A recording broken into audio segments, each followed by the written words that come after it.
Friends and fellow citizens, I stand before you tonight under the indictment for the alleged crimes of having voted in the last presidential election without the lawful right to vote.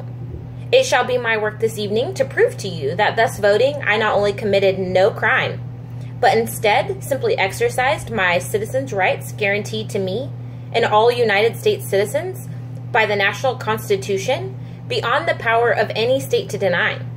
The preamble of the federal Constitution says, "We, the people of the United States, in order to form a more perfect union, establish justice, ensure domestic tranquility, provide for the common defense, promote the general welfare, and secure the blessings of liberty to ourselves and our posterities.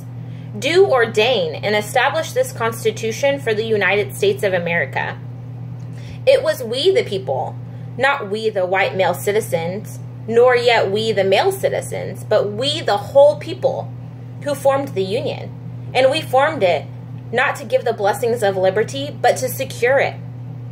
Not to the half of ourselves and the half of our posterities, but the whole people, women as well as men. And it is a downright mockery to talk to women of their enjoyments of the blessings of liberty, while they are denied the use of the only means of securing them, provided by this democratic Republican government, the ballot. For any state to make sex a qualification that must ever result in the disfranchisement of one entire half of the people is to pass a bill of attainder, an ex post facto law, and is therefore a violation of the supreme law of the land. By it, the blessings of liberty are forever withheld from women and their female posterity.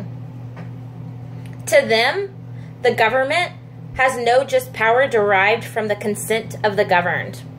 To them, this government is not a democracy. It is not a republic.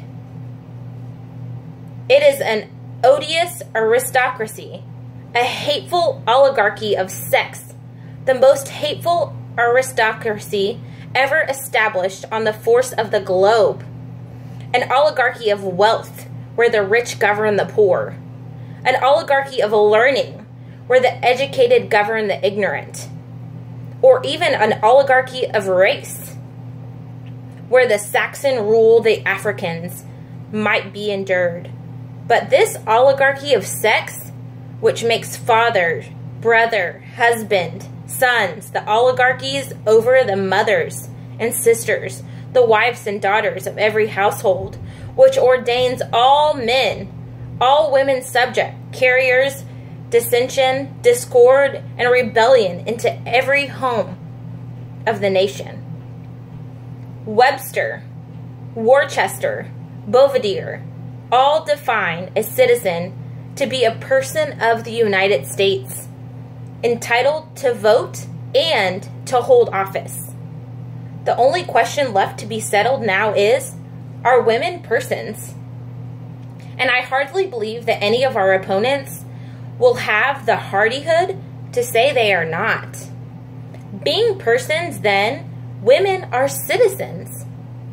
And no state has the right to make any law or to enforce an old law that shall abridge their privileges and immunities.